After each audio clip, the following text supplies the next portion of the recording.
beat us, join us, please bring your coinage. We sing 3-pointers, money shots, all net, all vets. Bumps we not, jet skiing in them sunny spots.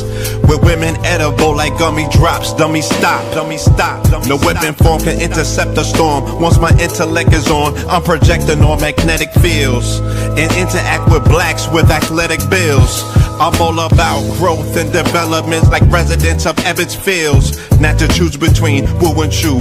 We wanna line them colors up like a Rubik's Cube and fade to black, yeah, the truest hue.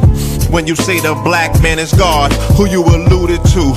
The usual, Clarence 13X, a worthy guest. The words expressed come from the word in flesh. Elijah M, the NOI versus Leviathan. Messiah sent from the heavenly branches. 7 P's from since G-Dub cut down the cherry tree. In the wilderness of North Mex, and we flossing death and forced aggression, or forced perception, forced protection, or forced confessions. It's all a lesson. The sorcerers from Corsica, killer tonics, sticks and drums like the Philharmonic Orchestra. You niggas still playing harmonicas from officers, fabric softener. Jive turkeys popping 5 perkies, playing with keys, the Scotch stores type. For that soft white, we could've caught life, just being forthright. First class on my 4th flight, popping out like Fortnite. Every night we lit like porch lights. The meek shall inherit the earth, oh yeah, the scorched type. And these niggas, they some hoes in these streets. Me, I'm 10 toes in these streets. They lost their souls, niggas got holes in their feet. Shit, I'm just worried about the craft and how to perfect it. Not worried about the craft, yeah, that's out of perspectives. Focus on the chip like I'm Robert Kraft, and then how to protect it. It's the waves of the oceans. Get to the money, nigga, save your emotion. Descendant of the slaves in the graves in the oceans. Mastermind that the waves is in motions. These niggas, they addicted to the folly, addicted to that molly. Making me a movie, them sticks made of holly. I'm Dr. Manhattan, sitting on top of Manhattan. When I get all 5 rings, snap my fingers and pop up on satin. Dressed in all black, yeah, drop top the Phantom. Best. To this day.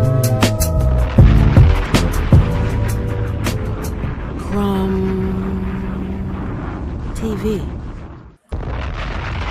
Peace to the family, peace to you and yours, peace to the family, peace to you and yours. Welcome, welcome, welcome, welcome, welcome to another episode of Sacrilegious Sundays. You are now rocking with the best. Yes, this is your host for the evening, Brother Red Pillar.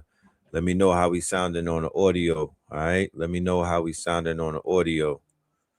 And that song that you just heard right there, that is the Theta Waves featuring the Twin Pillars. Let me know if y'all want me to run that back. Let me know if y'all want me to wheel that one up. You know what I'm saying? I don't got a problem with that. We could bring that back. You know what I'm talking about? Yeah. Peace to the family. All right. Let's go. All right, Shan, run it back. Run it. All right, here we go. We go. Let go.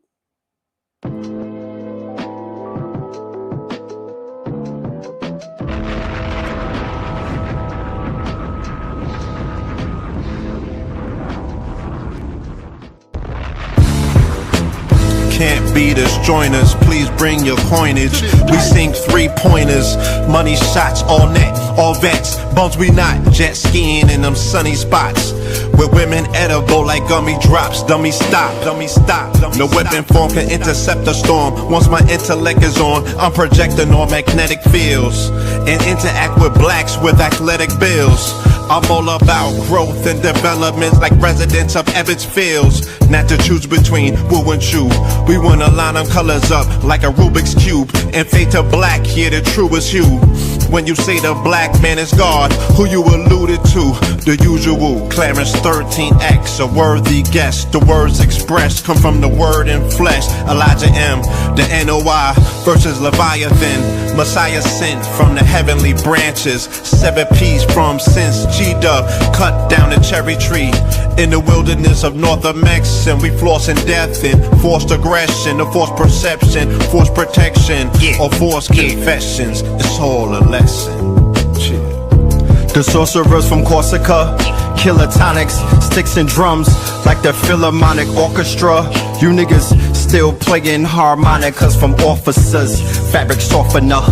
Jive turkeys popping 5 perkies, playing with keys, the Scotch stores type. For that soft white, we could've caught life, just being forthright. First class on my 4th flight, popping out like Fortnite. Every night we lit like porch lights. The meek shall inherit the earth, oh yeah, the scorched type. And these niggas, they some hoes in these streets. Me, I'm 10 toes in these streets. They lost their souls, niggas got holes in their feet. Shit, I'm just worried about the craft and how to perfect it. Not worried about the craft, yeah, that's out of perspectives. Focus on the chip like I'm Robert Kraft, and then how to protect it. It's the waves of the oceans. Get to the money, nigga, save your emotion. Descended of the slaves in the graves in the oceans. Mastermind that the waves is in motions. These niggas, they addicted to the folly, addicted to that molly. Making me a movie, them sticks made of holly. I'm Dr. Manhattan, sitting on top of Manhattan. When I get all 5 rings, snap my fingers and pop up on satin. Dressed in all black, yeah, drop top the Phantom. Blast.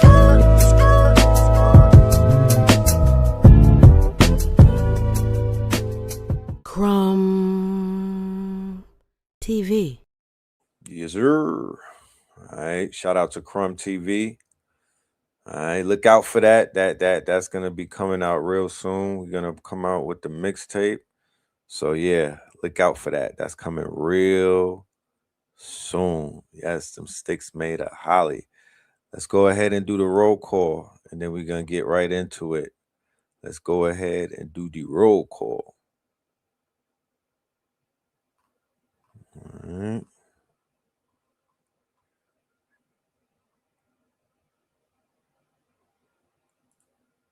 Said you be on a head bob every time you hear that. Yeah, that's a bop. That's a bop. It's definitely a head bop every time around. Dallas, Texas in the building. Iowa in the building. We got Mazza in the building. Minnesota in the building. Kansas City in the building. San Jose in the building. Seattle, we got the Yay. All right, PG. Duval. London in the building. Portland in the building. East Las Vegas. Cashville. Gibson. Indiana. East Flatbush. Iowa. Waterloo. We got 617, The Bean, Howard, Broward, Florida, Decatur in the building, Colorado, Mountain City, Oakland, California, Jersey, Bangkok, Thailand, Ireland, Canada, Alabama, Pasadena, Cobb County, San Jose, Savannah, Benestein, Pinecrest, T-Dot, stand up, Arizona, Detroit. We got Alabama, St. Martin, Wichita Falls. Okay. New Zealand in the building. Man, shout out to everybody pulling up. I really appreciate y'all. All right. I see we have a packed house. I'm going to have a great show tonight. Going to cover some topics, multiple topics. I don't even have a title for tonight's show. I'm going to figure it out as we go along. We're going to touch on a few things and whatnot, touch on a few things.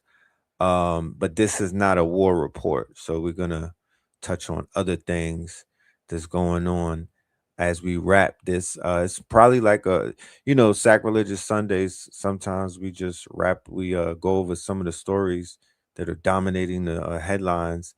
And then, of course, prepare ourselves as we move into Melanin Monday. But what I can say for all of my day traders and for all of my quote unquote, all of my anybody that's doing the Forex and the day trading, yeah, y'all shouldn't even go to sleep. Y'all pitch a 10 or something. You know what I'm talking about? Have a sleepover. You know what I mean? Like, catch some sleep later on. Y'all should be breaking day, getting ready for the markets to open because there's gonna be a bloodbath. You know what I mean? These are licks to hit. It's time to hit some licks, my genius. You know what I'm talking about? give me some advice. I want to advice farm, right? I want to advice farm. I want to crowdsource, right? I would love to crowdsource and find out from the people in the audience, right? Because we could the roll just doing the roll call ain't enough. The roll call just established that, what I mean, it's cool in the gang. I'm talking about that it's A alike, B alike, C alike, and we just identifying the nodes of the demarcation lines in which we are tapped into, jurisdictions in which we tapped into, so we could just really see that whole grid. But what it's really, what the next step is, I want to hear from, well, that always happens anyway. We do the roll call and then we engage in this conversation, and then a lot of gems are dropped in the chat. Okay. The chat, the gem, the information, what I mean, the add-ons and whatnot. It's almost like, there'd be a psychic network taking place when them nodes get connected, because I might be thinking of something, then I look in the chat and it'd be right there. Somebody wrote it out. Boom. So with oil going up to 200 a barrel, right? We could do simple mathematics. We don't have to make this thing difficult, y'all. There's a certain threshold to where they say when oil passes it, then shit hits the fan. If my research serves me correct, it's $90. Okay. That was the signal. The signal was, if it goes past 90, then shit is gonna switch up. Things are gonna change. What was already expensive will become more expensive, right? So with knowing that, time is of the essence, right? Being present with the information is going to benefit everybody that's involved, because one thing that you can't say is you didn't have the opportunity to make a move, correct? Man, I wish I had brought my brother Heru on the show. We were actually scheduled to do something a minute ago and it didn't fall through. The brother Heru Asari Ata, who I brought him on the show to do the health. He came through last year and smashed it when it came to the healing cancer, healing people from damn near hospice with the olive leaf extract. But he also does stocks. He also does the financial shit. He's a genius when it comes to that. And he actually was supposed to pull up a few months ago and help everybody on his platform and his network just set up an account, right? Just to get to that part of setting up an account, which a lot of people don't even know how to do, right? And we didn't get to do that. But for those who have done that, you know, we're going to put that on your shoulders. We want to know from you in the chat, what are some of the things that the family that's out there can do tonight and tomorrow and in the next few days, if they wanted to, quote unquote, flip some of their bread, put something on the line and make it flip. Or even for the family that's out there that's like, you know what? What's the best things that I could do right now, knowing that things are going to begin to skyrocket? What are some of the things that I should start purchasing right now, so I don't have to I don't have to keep up with all of the chaos that may ensue. Get dry food. The world is about to get crazy fast. Get dry food, right? Oil projected to hit 150, right? It's at 107 right now. Okay.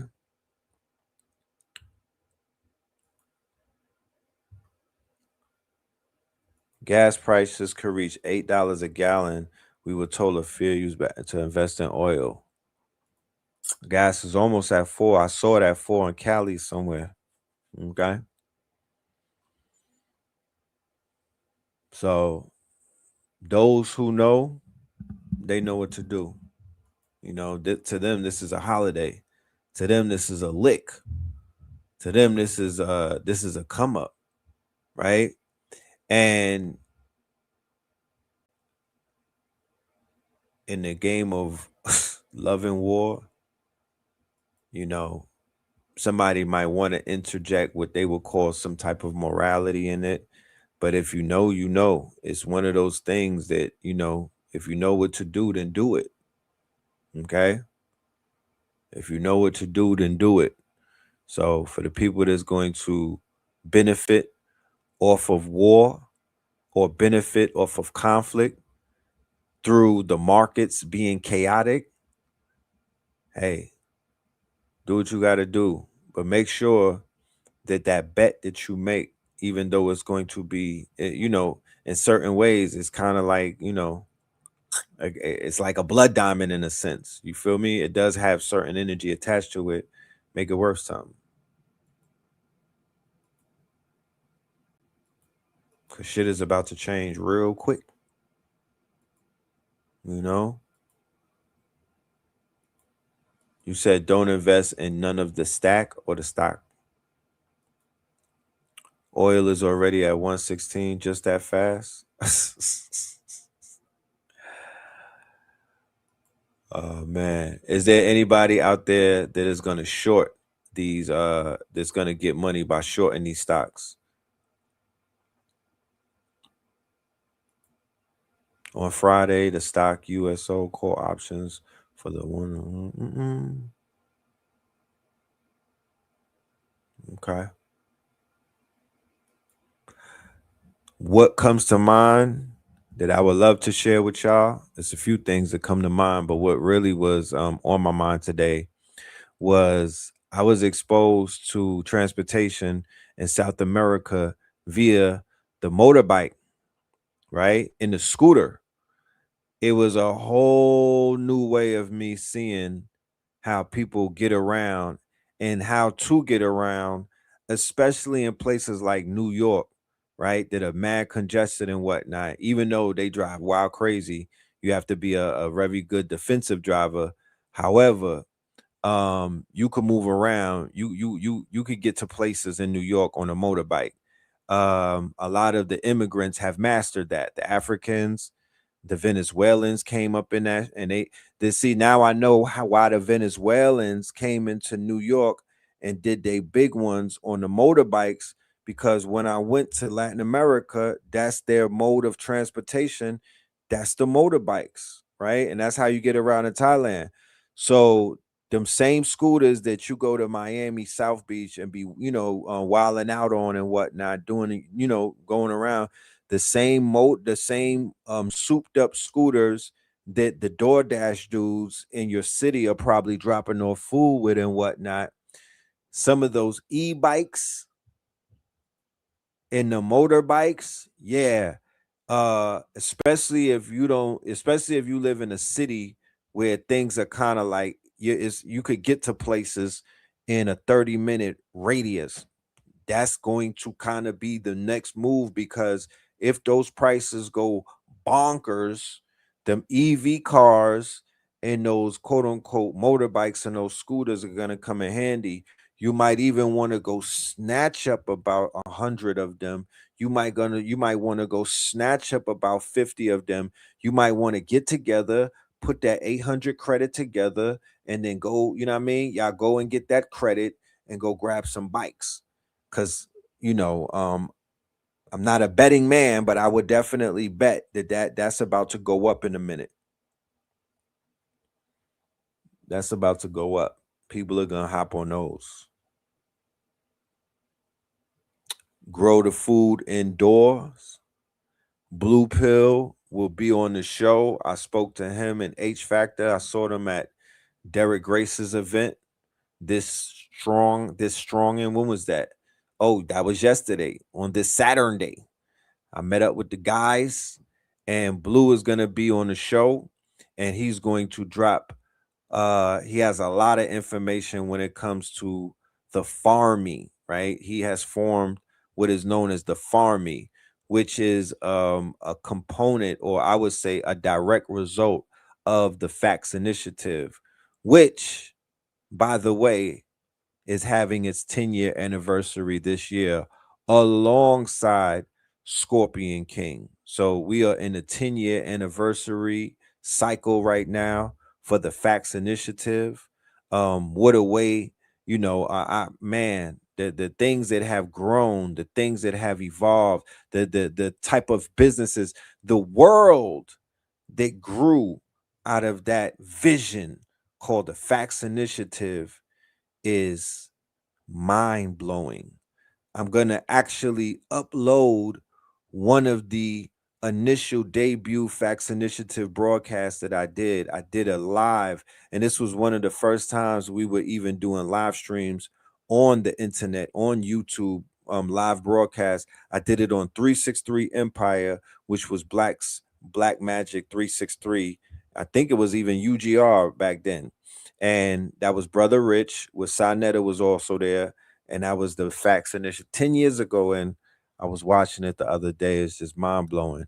But Blue is growing food. I mean, I'm talking about real farming, real deal farming, like for real, for real, for real. You can have an entire operation in your house. It does not matter where you live. You could live as far away as Colombia, Puerto Rico, Venezuela, Bolivia, Ecuador, Panama, Costa Rica.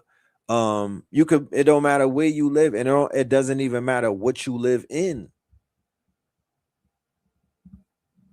You could live in one of those cinder block homes and monetize that bitch. You know? I mean, I don't know how much I would, you know what I would do? I would get the cinder block home and just, yeah, I would turn all of them into mini farms. What is it gonna do? It's gonna make the house grow. You know, we living in these quote unquote square houses and whatnot, and the rents and all of these ransom fees and whatnot, the house is shrinking, it's not growing. When you grow food inside of your house where you domicile, it organically makes the house grow. The house will grow, the land will grow. You'll begin to buy more acres. You'll begin to add on to those acres with more housing, right? Dropping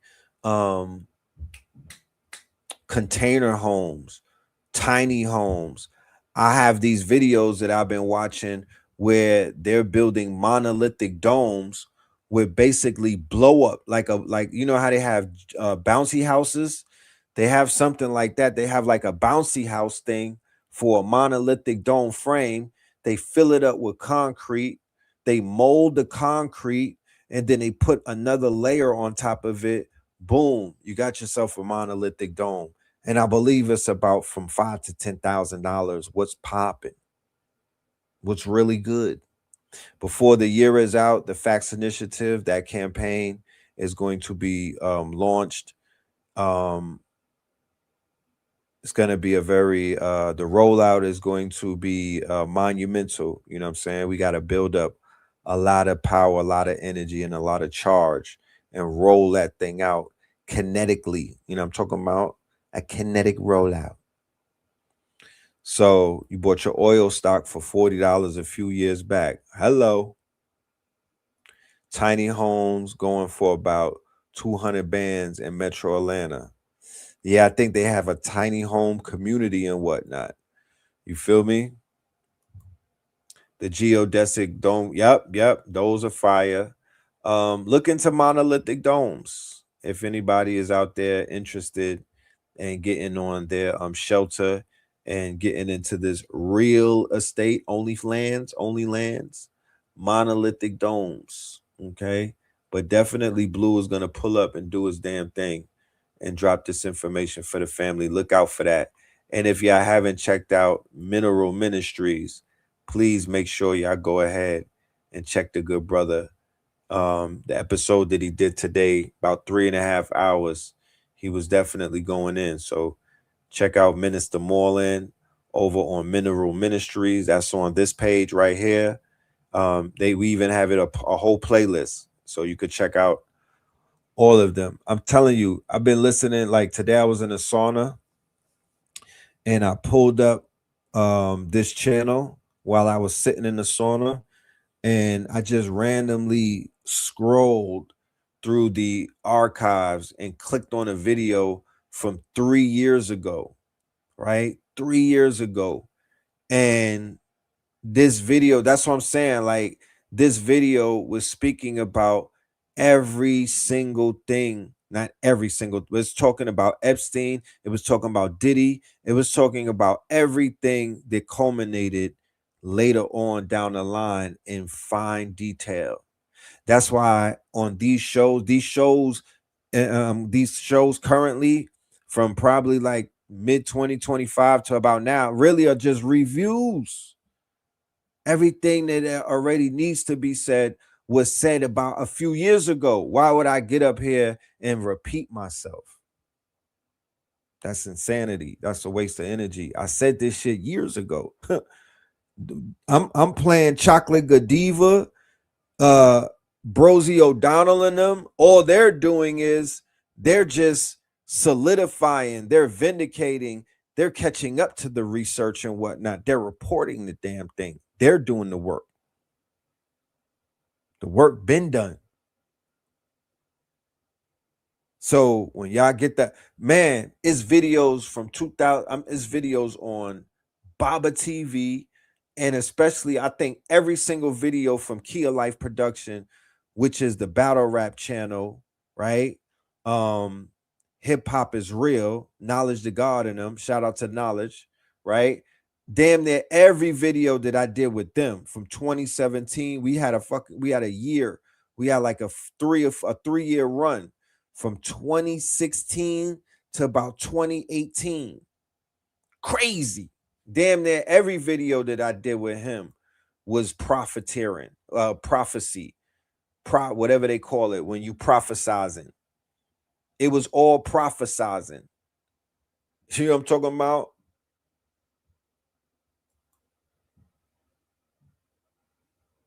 So we're gonna have to bring videos like that. I mean, we definitely have some things in the works. I don't want to speak ahead of the plans of what's on the stove and what's inside of the oven cooking, but it will involve being able to have content, though that classic content being accessed through, you know, your mobile, your tablet, and all of your devices, right? Of course. But in the meantime, between time, we got YouTube. And YouTube, you run YouTube like a broadcast channel. And then we also have KTL Plus, where our videos are playing every day on Connect to Your City, right? But we're gonna start bringing some of those classics to this channel. More so, Know the Ledge, the original channel, but not Know the Ledger 444. I'm not going to be doing a lot of those uploads on Know the Ledger 444. I'll be doing the classics on the classic channel, which is Know the Ledge. That's the original channel that we got back a few months ago. So that's where all of the archived and the classics and whatnot will be rolling out videos. So make sure y'all subscribe to that. I'm going to drop a link for that YouTube channel if you're not subscribed to that channel. And on that channel, it's almost like a museum. You feel me? It's literally a museum because it'll take you all the way back to 2008. Some of our first videos in 08, 09. So you get to see the growth. You get to see the behind the scenes. You get to see the players. You get to see a lot. You get to see a lot without me even telling it. You get to see it. You could go and watch it on your own, and you'll see a bunch of people that you now know that are famous and that are out there and who are, you know, household names and all type of stuff, because, you know, that's the brewing stage right there. That's the beginning of this thing.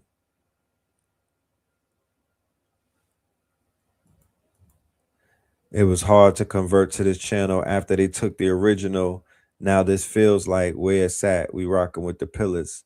Yeah. You know, I definitely, I could echo that sentiment that the energy that I put into this channel in particular, and when they took the original channel, the energy, the consistency, the fact that when Brother Rich even told me, yo, do not give up this YouTube thing, because I literally was going to walk away from it. I was done. I was going to still make content, but it was not going to be YouTube based. I was going to go be a Rumble nigga. And he was like, nah, bro, YouTube, you know what I mean? Your blueprint, your DNA, you built this whole YouTube thing up. Like, don't just walk away. Hold on. And he, you know, I give him advice sometimes in life, but that was some of the best advice that he could have gave me, because I damn sure listened to him and I ran with that shit. I said, you know what? Say less. And I went ahead and I had this channel already, but it was basically parked up and whatnot. Then I said, F that, I'm gonna build this up. I'm gonna breathe life into it. And then here we are. You know what I mean? Here we are. And this channel is growing, it's healthy, quality of membership. You feel me? I wouldn't rather have it any other way. And the original channel is doing its numbers. You know what I'm saying? The people are, you know, it's doing what it's supposed to do. It's doing what it's supposed to do. So I'm not going to complain about nothing. You know, I'm not going to complain about nothing. All is well. All is well that ends well. Here goes the link to the channel. Y'all go ahead and subscribe to it. That channel is special. You know what I'm saying? That channel is special. That channel is going to feature very heavy. When we tell this story of the history of the conscious community, Know the Ledge Media is going to be a central part, a very, very central piece in that story. Okay? Keep in mind, your network is your net worth. Your network is your net worth. Even when you go and look at the video that Brother Rich just did on 363, it explains there were people who got connected to people who created this entire community, because the community was created from the promoters, the ones who were putting the promotions, the lectures together. The lectures fed the DVD distributors, who were like Netflix and Blockbuster back in those days. But in order to sell in order for the DVD distributors to sell a product, they had to get a product. Who was creating the product? The product was being created by Eye Opener Productions. Who helped to form Eye Opener Productions? Blue Pill. Blue Pill was the one who introduced Black Dot to Brother Chris. If Blue Pill never introduced Black Dot to Brother Chris, there would be no Eye Opener Productions, and then there would be no Sinetta TV, because there would be no Valentine and Bobby Hemmett, because Bobby Hemmett and Phil Valentine, they were already out before, but they stopped teaching, right? They was like, I'm good. And then the young brothers from Eye Opener Productions brought them back into the fold. And by doing that, they created the LIU era, the golden era, called the LIU Brooklyn era, right? Look it up. And that inspired a Sonetta, who wasn't doing the promotions at that time. He got inspired by Brother Shabazz, who preceded him. And then he became Brother Shabaz's competition. And by doing that, something took place, and Brother Shabazz, who was plugged in with Phil, Bobby, Delbert, all of the top teachers and the talent of that era, and I have to be clear, the Dr. Ben still existed. There were people in different cities that were doing their thing. Everybody still existed and coexisted at that time. What I'm talking about was a specific group of teachers that dealt with a specific group of promoters that were building out, right? They were building out something that stood out and was different, and became the foundation for what we know now as the conscious community. Not to take anything away from what anything else was going on. It all plays a part. Everything is connected. We're mostly talking about LIU though. Okay. And that spark and what that created, how that grew in all of the factors, because without that, there's none of this. Let's be clear. Without that, there's none of this. So you always got to go, you got to be, you got to let other people tell the story, and then you have to be very meticulous on how you put it together. But Blue Pill's fingerprints is literally in the beginning of this whole, I can't even you know what I mean? Like, he put me on, but he's one of the main factors that were the glue that put this thing together. And he wasn't the only one, but he's a pioneer. He's one of the pioneers. We got to put some respect on his name. You know what I'm talking about? Got to put some respect on his name. And I'll be damned if anybody who come along later on in the game try to disrespect that man's name for the monumental, quote unquote, contributions that he has put into this. He was interviewing Phil Valentine in like 01. 01. That was monumental. It's called One Up on Consciousness. So yeah. If y'all didn't check that show out, go and check that out. 363 Empire. That was a very important show, maybe the most important show that I've done on his channel in a long time. Not to say that none of those other shows, every single show is a hit. Every single show is a classic. From the first show we did all the way back. But this one right here was one of his most important shows, not just me, one of his most important shows on his channel. Is that when y'all went by twin? No. I went by twin. That was all the way back in like 2000. But yeah. Yeah, so let's get into some things tonight. I wanna start this conversation off as to kind of pick up on a conversation that we were having yesterday, right? So I just want to follow up on something that we was chopping up and whatnot. And we was chopping up the situation that is going on in Atlanta right now about the strip club, right? Magic City being chosen by the NBA and the Atlanta Hawks specifically to join forces on Magic City Monday, right? And to kind of like, and to highlight Magic City, you feel me, as the staple in Atlanta. Now, a report came out a week ago about the average Black family's net worth in Black America, or in America for that matter, the USA. And surprisingly, I mean, I guess nobody saw it coming.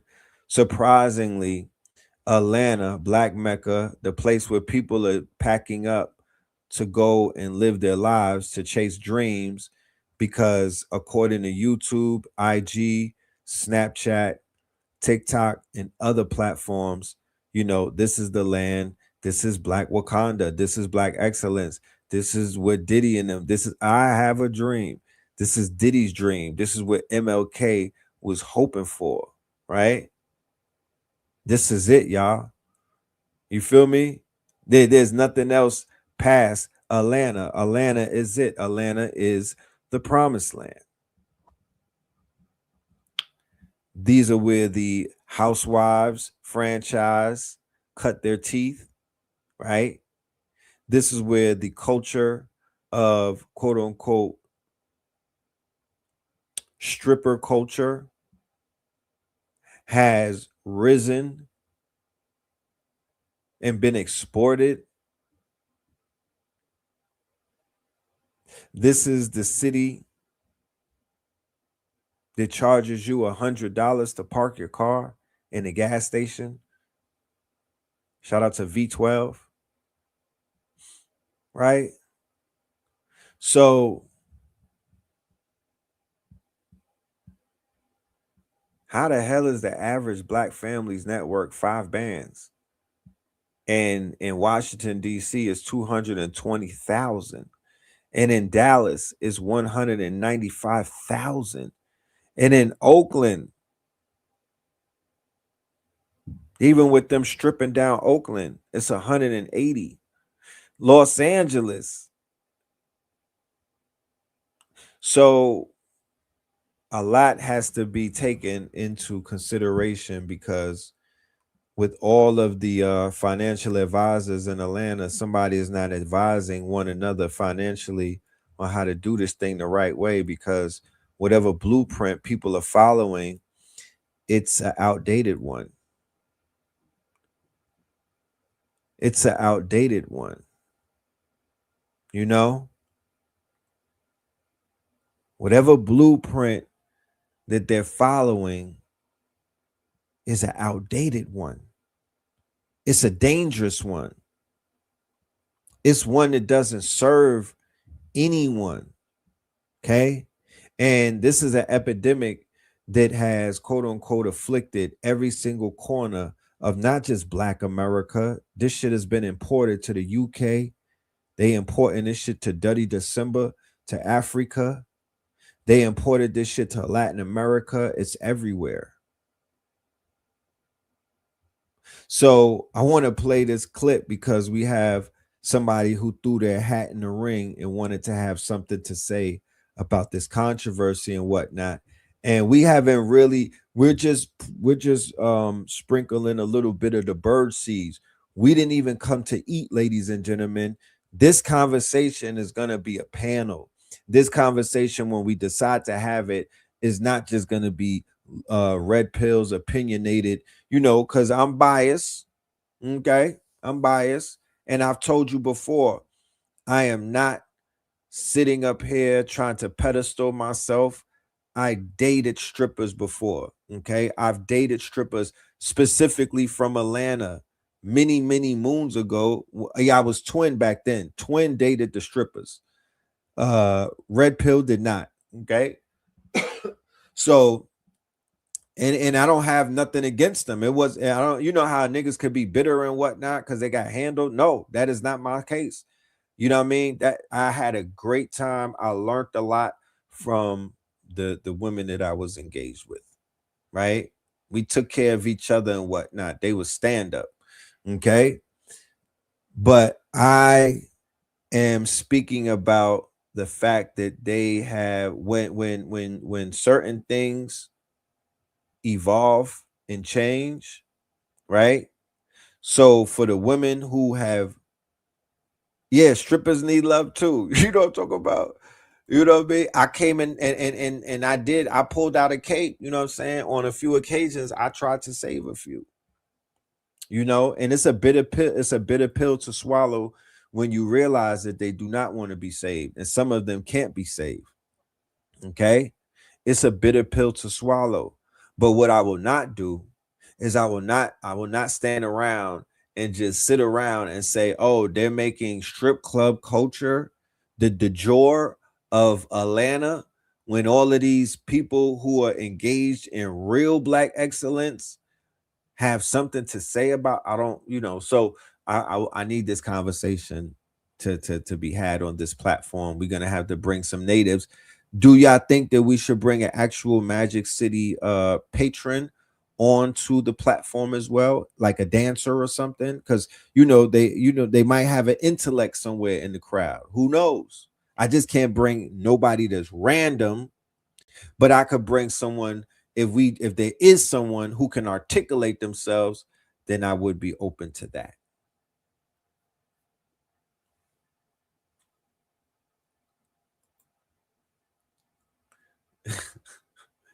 Bartenders.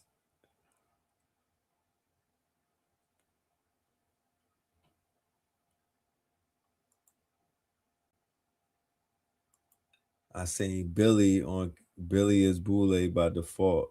Oh, Killer is Boule by default.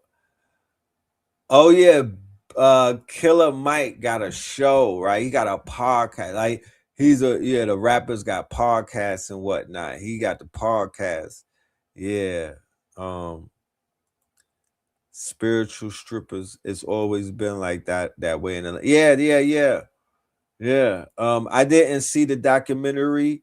Who saw the documentary? I know that Jermaine Dupri was involved in it. My dude D1. I should bring D1 through. Because D1 is the one who is low-key beefing with these dudes. Let me pull the D1 page up. Let's share his video. Yeah, D1 was barking on them dudes, man. He be on their asses, pause. He stay on them. You know what I mean? Sometimes you just got to. Sometimes you just got to.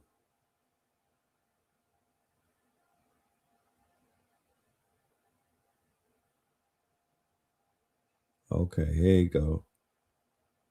You're going in on JD. All right, so let's hear Killer Mike. We'll get right back. Let's hear our guy Killer Mike. Without any further ado. Documentary. Jamie Gertz's company produced a beautiful documentary.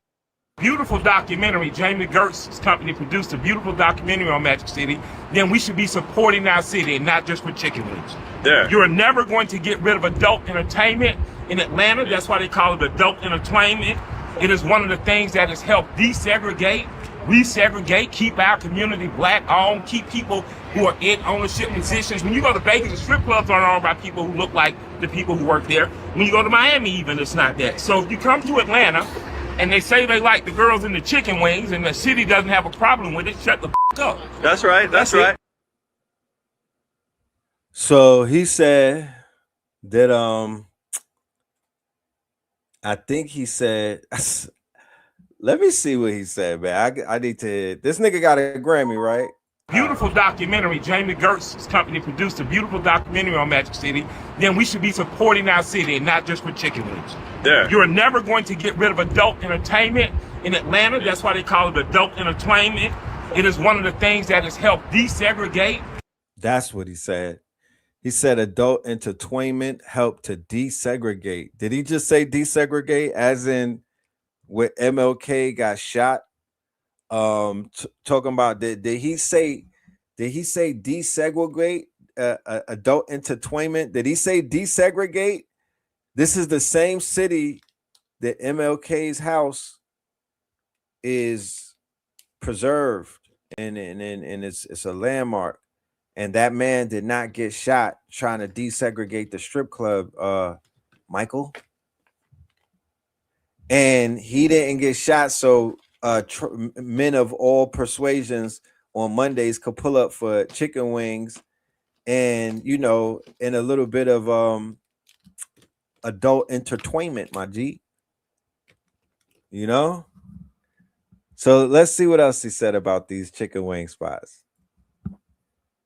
Resegregate, keep our community black owned, keep people who are in ownership positions. When you go to Vegas, the strip clubs aren't owned by people who look like.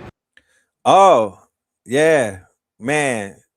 Y'all gotta Atlanta, pat yourselves on the back. Y'all managed to keep the strip clubs black owned. Whoop-de-doo. Y'all did it. Y'all doing y'all big one, man. Shit. Y'all the holding people who on work to there. that black. When you go to Miami, even, it's not that. So if you come to Atlanta and they say they like the girls in the chicken wings and the city doesn't have a problem with it, shut the up. That's right. That's right.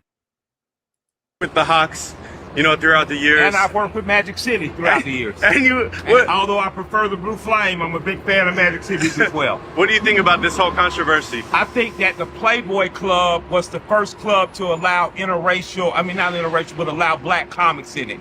So we got Dick Gregory out of it, a comic, a scholar, and a philosopher. Magic City has been a black-owned business for over 30 years in my community. This man said Dick Gregory, right? Dick Gregory's story is that he was performing at the Playboy Club, that Hugh Hefner was able to desegregate, you know, because he had Dick Gregory at the Playboy Club performing and shit. So he's comparing Dick Gregory's come up at the Playboy Club with Hugh Hefner, right, to this shit that he's trying to push right here with Atlanta partnering up, Atlanta Hawks partnering up with Magic City Night. Community, That community has given entertainers that happen to be dancers a place to entertain. Those women have went on to become business owners, moms, wives, and more.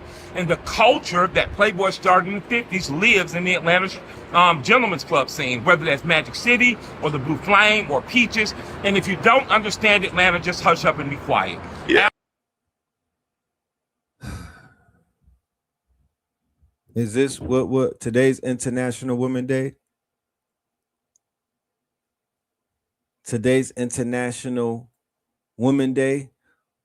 Yeah, Blue Flames is. I remember we used to go to Blue Flames in like 99. My dude G Young, God bless the dead. He had a girl named Duchess who was dancing in there. Shout out to Duchess. Yeah, she was real nice. Yeah, the flame that was hood.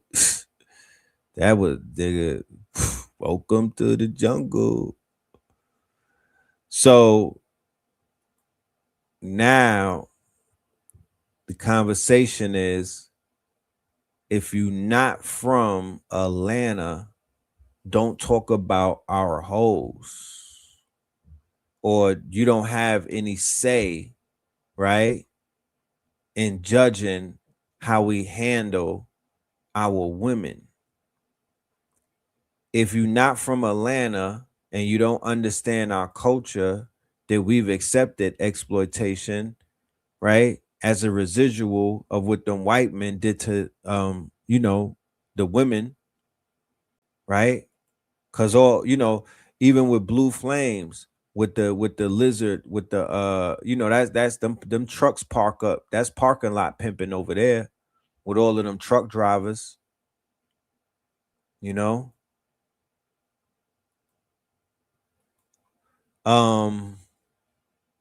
don't know.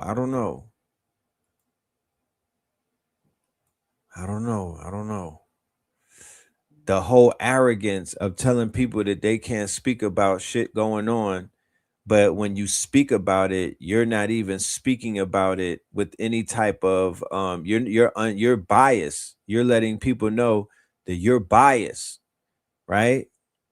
You're biased. You're not even willing to look at it objectively. Killer Mike, and I don't even like calling you Killer Mike. I'm just calling you Michael. You're a square, you feel me, who got a little bit of, you probably a big spender in some of these adult entertainment spots. You know what I mean? You're a client. So of course you're not going to talk down.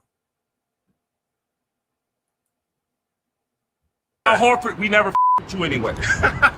Well, that was Luke Cornett, Al Horford. We don't with Luke. Luke should stay in San Antonio and concern himself with San Antonio business.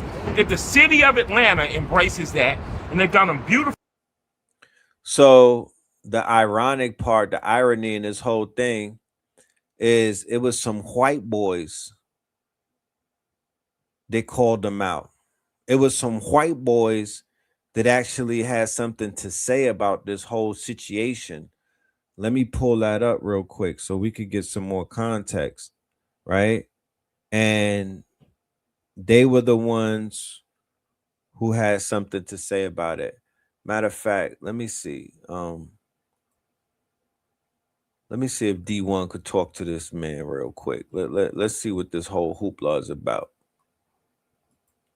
You're bringing a strip club themed night to an NBA game. The Atlanta Hawks are embarrassing themselves right now, and they're doing something so offensive to black people in the city of Atlanta because they feel like, man, they love strip clubs, they love Magic City Monday. We're going to bring it to an NBA game that's going to have kids there, that's going to have youth basketball teams there, and youth from different church groups at the game. And you're going to bring a strip club themed night to the NBA. Man, it took a white NBA player to come out and say, yo, this night need to be canceled. This seems like it's objectifying women. This man did a whole press release about the objectification and mistreatment of women in our society and asked for the night to be canceled. Where are the black players at who are offended by this, who want to speak up about it? Salute to homie, though. But then you got 10 times as many of our people saying stuff like this. This the best theme night in NBA history. Even some of our women, loud and proud, defending this type of night. Bro, we gotta wake up at some point and realize how crazy we out here looking. To the Atlanta Hawks, you still have time to fix this. This night needs to be canceled. This is offensive to black people. This is offensive to the city of Atlanta. Regardless of how many people get hyped behind this, people get hyped behind ignorance all day, every day. You heard me? So don't think because you're seeing some online like, oh, people excited. No, man, this is foolishness. And the Atlanta Hawks should know better, and you can do better. Make sure y'all call 1-866-715-1500 and let the Atlanta Hawks ticket office know that y'all think this is extremely offensive, that they are promoting a strip club as an NBA themed night, and let them know you will not be supporting the Atlanta Hawks if they do not cancel this night, and let them know how offensive this is to the youth in this world, to the black people of Atlanta, to just humanity, period. This ain't cool at an NBA game. That ain't hip hop, no. That's hypocritical hop. Hypocritical hop. Hypocritical hop. Hypocritical hop. Hypocritical hop. Hypocritical hop. He also has something to say to Jermaine Dupri, who has stuck his nose in this thing right here. Let me let the young God talk to Jermaine, man. Shout out to D1. I appreciate him speaking up and being fearless and having something to say when a lot of people probably will want to say something, but they just too scared. They're just too scurry. So let's go. I already prayed for Jermaine Dupri, but brother, you can do better. No disrespect, but you're almost a senior citizen, and you are still being passive aggressive online. That's not setting a good example. I recently spoke my mind on not having a strip club themed night at an NBA game where kids are going to be. And one dude was threatening violence against me, talking about running me out the city, getting me blackballed. First of all, me and that dude been in contact, so that's already taken care of itself. But you sitting here liking the post. You heard me? Liking the post, passive aggressive. But when I hit you up, you don't want to reply to me, you don't want to talk to me. But then I jump on your live the other day and you're talking about me. So you'll talk about me, but you won't talk to me. That ain't gangster. That's not OG behavior, that's DG behavior, and that stands for disappointing grown up. Then 50 Cent call you out today for doing the same exact thing, liking a post that Dame Dash made about him, that little subliminal passive stuff. My thoughts on strip clubs not being promoted at an NBA game where kids are gonna be, those are my opinions, bro. And a lot of people agree with me. You don't have to agree with me, but it don't mean that you gotta co-sign people threatening violence against me. It don't mean you gotta co-sign people talking about getting me blackballed and all that. Man, you can't blackball a man of God, first of all, but second of all, that's how you move. And then 50 Cent noticed it too.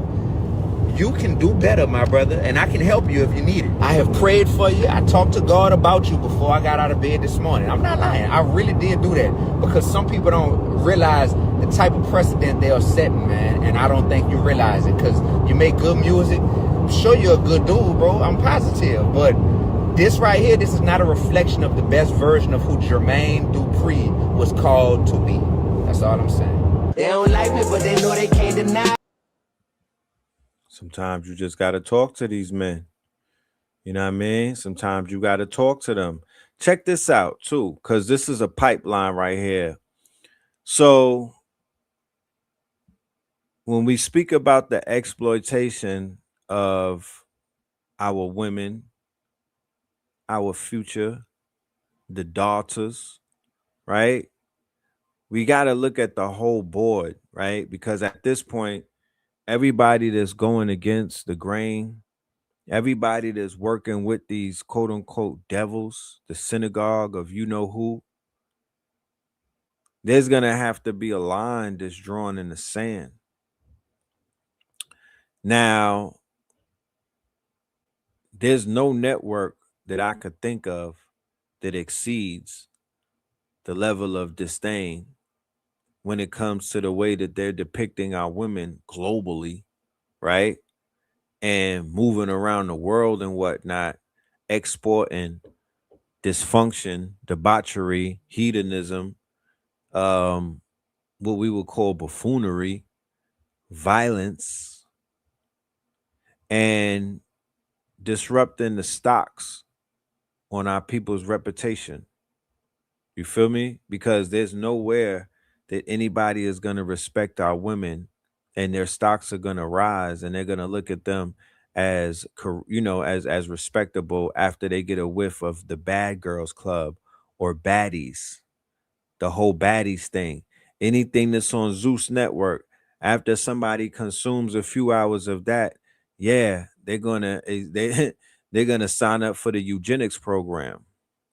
So lo and behold, wouldn't you know that the man that they call the Zeus Diddy, they call him Zeus Diddy, right? He's the one who set up Zeus Network, came out of nowhere with a whole entire network, right? And I'm sure people were like, where the hell did he come from? Nobody ever really heard of him. You feel me? He might have been behind the scenes, but he literally popped up out of nowhere with an entire network. Come to find out, the boy's dad, right, is a black bishop of Israel. Okay. His dad is a black bishop of Israel, Dr. Glenn Plummer. Okay. Dr. Glenn Plummer.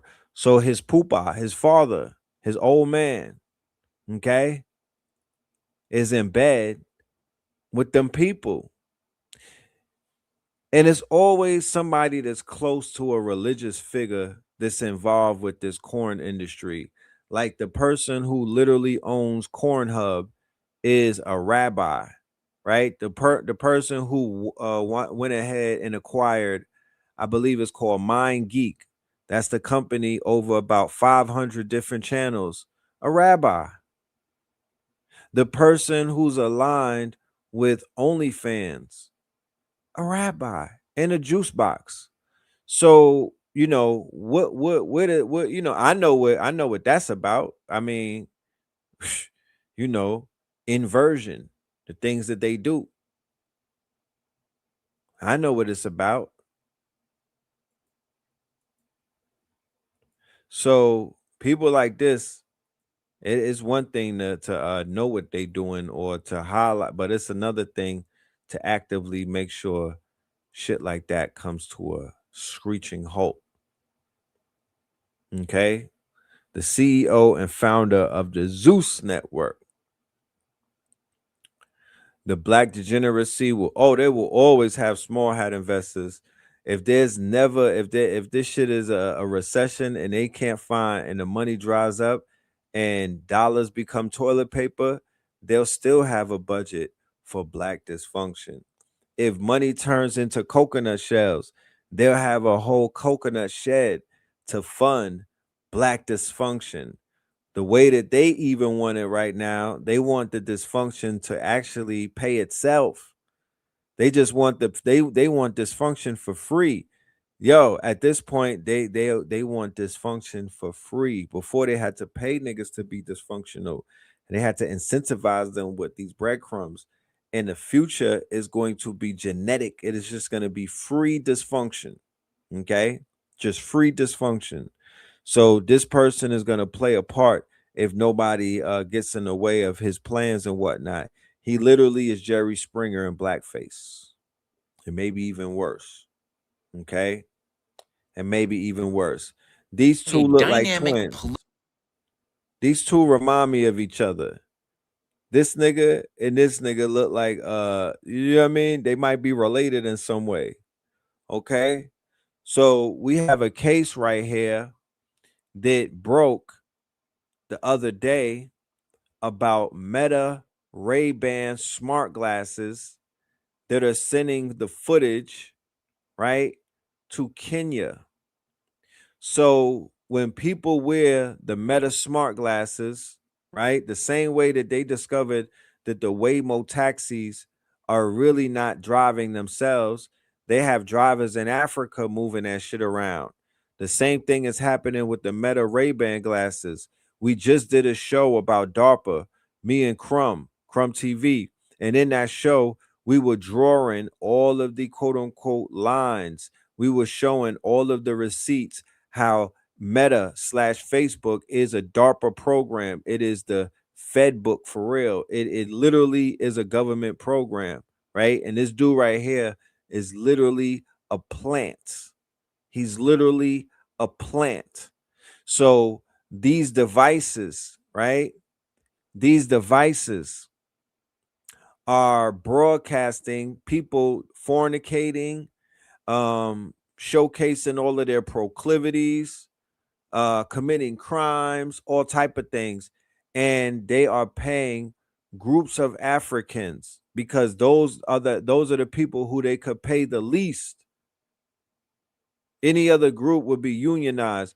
Any other group would demand that they basically pay extra because of the trauma of what they're seeing and whatnot. Right?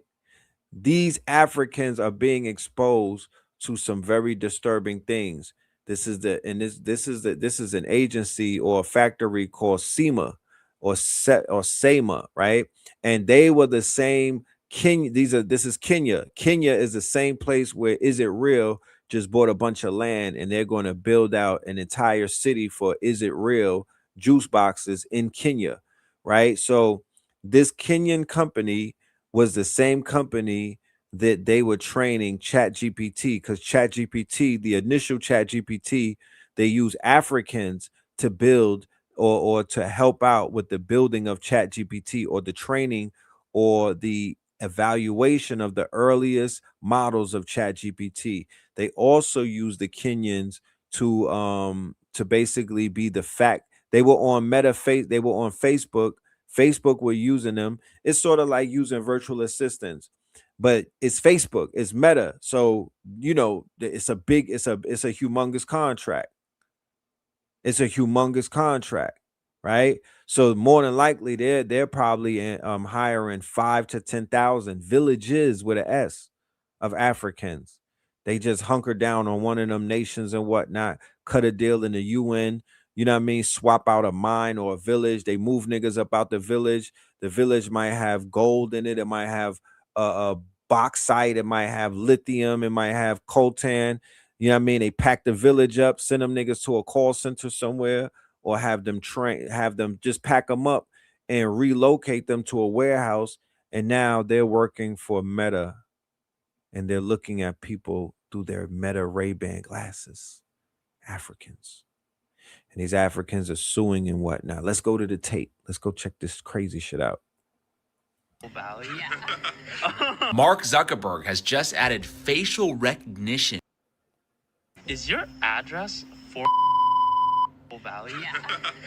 Mark Zuckerberg has just added facial recognition to its smart glasses and hopes the public is too distracted by political turmoil to care. With an internal memo reading, quote, "We will launch during a dynamic political environment where many civil society groups that we would expect to attack us would have their resources focused on other concerns."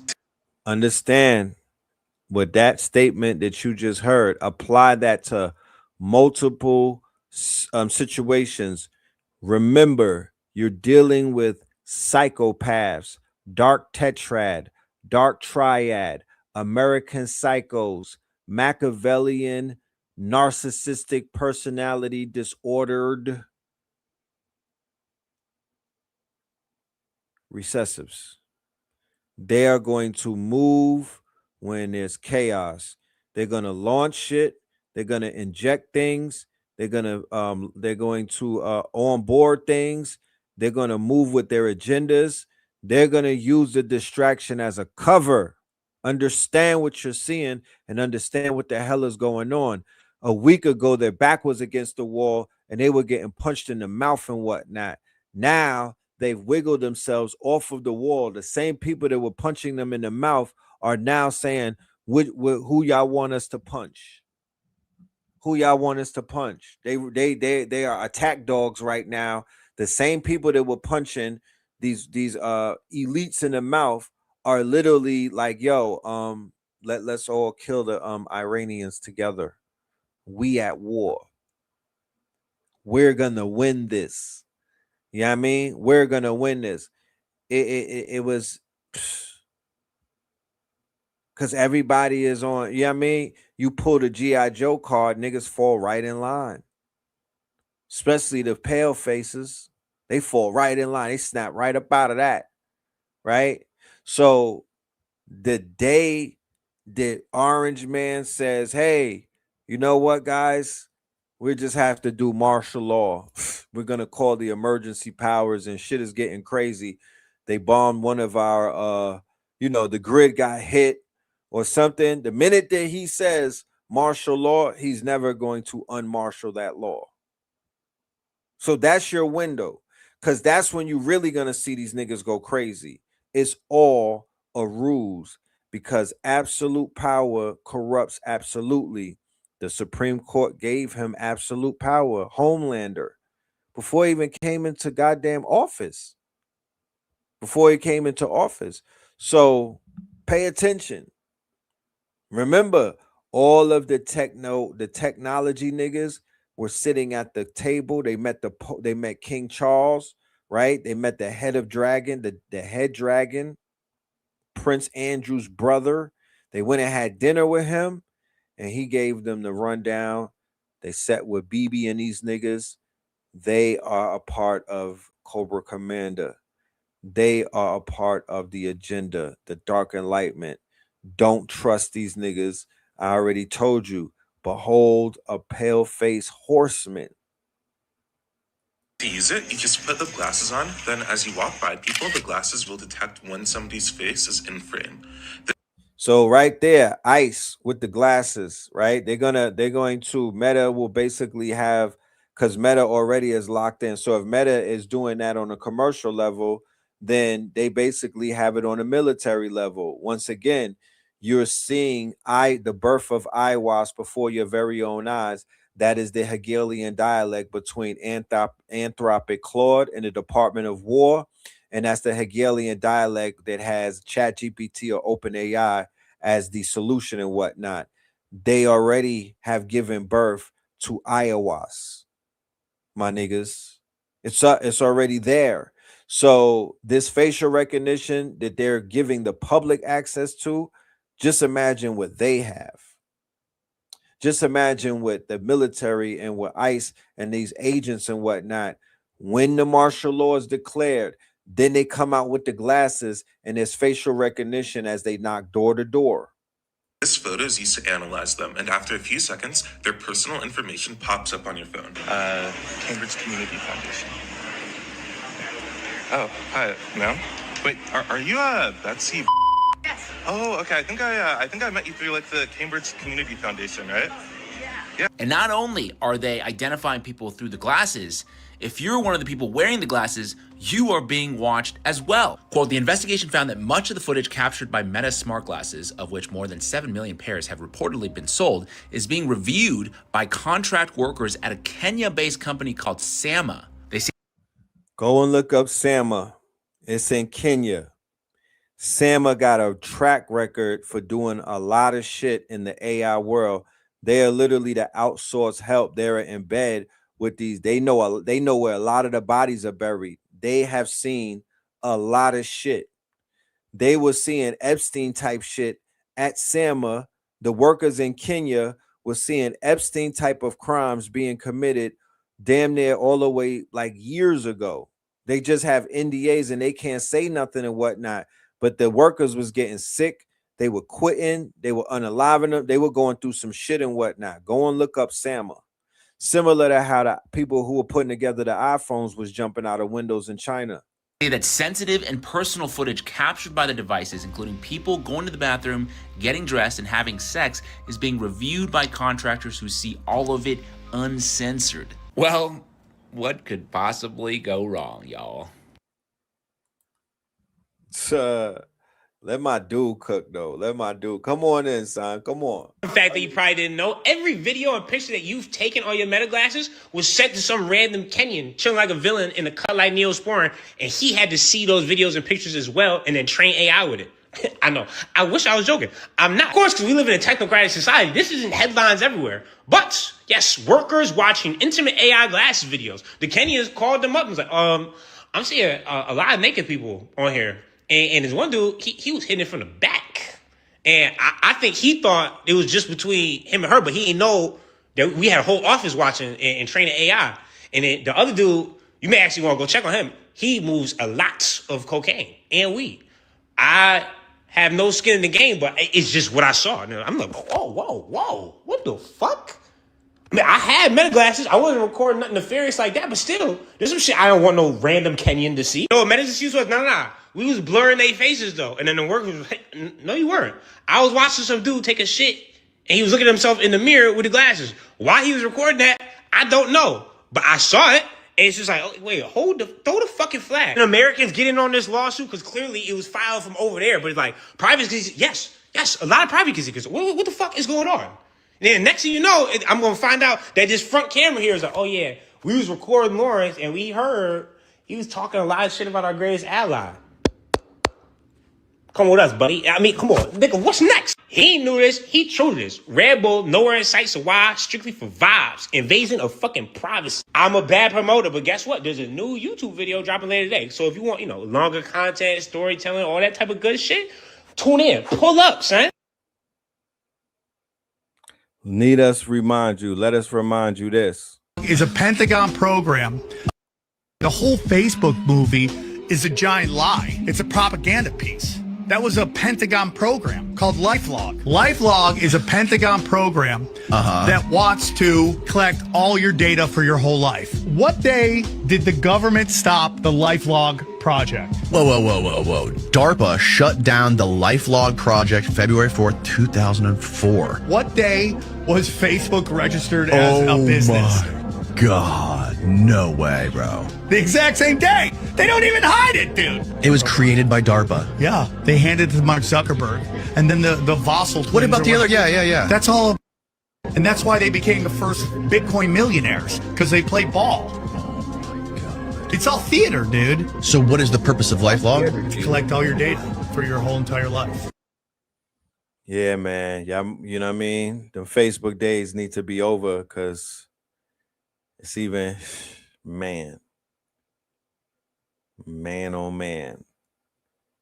Yes, indeed. But let us continue. Let's take this shit to these fake ass influencers and whatnot. You know what I mean? The jokes keep writing themselves. The jokes literally write themselves. Check this out. The Israeli government is facing a lawsuit after failing to pay influencers for pro-government propaganda posts. This is the most Jewish thing ever. Now it's just funny to look back because I remember a bunch of these influencers I'm not getting paid. You think I got $7,000 to post this? Or you think I'm getting paid to spew this propaganda? And it's no, I don't think you're getting paid. A Jew promised you that money. And it's crazy too because y'all ain't gonna see a dime of that money. The lawyers are literally on their team. It's too funny, okay? I don't know if you recall, but several months ago, Prime Minister Yahoo was meeting with a bunch of social media influencers and telling them, we will pay you $7,000 per post to write positive stuff about the state of Is Not Real. And people were freaking out. They're like, oh my God, that's crazy. It was a bad PR move. It totally backfired because on any positive post about Is Not Real, you now saw all these comments saying, did you get your $7,000 you sell out? Hope you got your $7,000 check. Now it's turning out they did not get their $7,000. And it's got the same energy as all of the ICE agents who signed up for the $50,000 bonus and the debt relief, got to make my nut.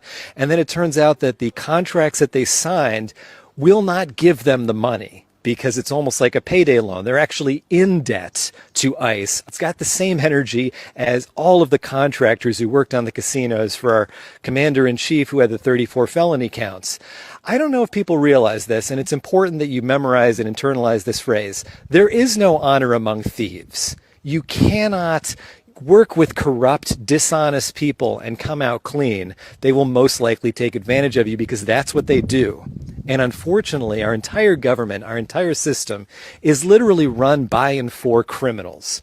That's what the files prove, but you don't necessarily realize it until you're in a situation like this where, oh, I'm going to, work for the government because they're going to support me. No, they won't. They're all liars. They're all thieves. You only think they're smart because the media told you they were, because the media is also likewise run by liars and thieves whose interest it is to make you believe in this system. So the smartest, richest guy in the world, once you spend time listening to Muskrat, you realize he's stupid and he got the money to buy the company because his family was heir to this really disgusting mineral mine fortune in southern Africa. But when he actually buys the company, what does he do? He just keeps lying and making these promises that he can't keep. And yet the stock doesn't go down because the entire economy is a Ponzi scheme. That's why I don't begrudge anyone who's really struggling to make it at this moment, because the entire economy is businesses that would have been illegal even just a couple of years ago. Like AI is intellectual property theft at an industrial scale. When I was in college, if you were on Napster and you were downloading songs, you could go to jail. Now you can download all of the content that's ever been created, and it's a business model. If you're struggling at this moment, it probably means you're not a criminal or willing to sell yourself out.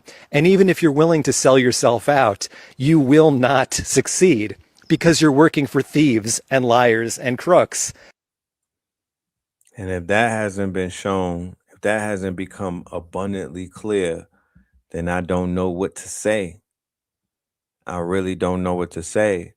But at this point in the game, you know, loyalty has a price tag, and people are being bought and sold before our very own eyes.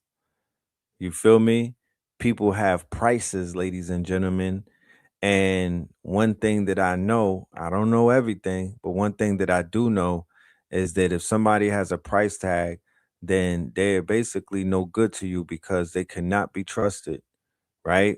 We cannot move forward when we have people who are willing to go against us for a quote unquote price, go against the nation, go against the agenda, go against the code, right?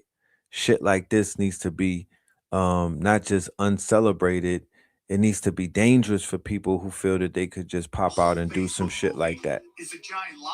It's You know? To understand where we are today.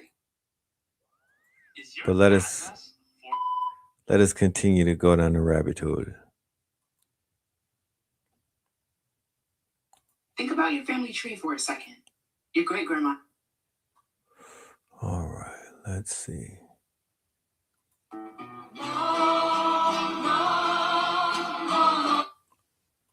ילדים בתחפושת של אברכים מעשנים בחג הפורים. כששאלתי מבוגר אחראי, למה מתירים לקטנים לעשן? Check this out. Some of them, they actually picked them up in Colombia, so that's the deal.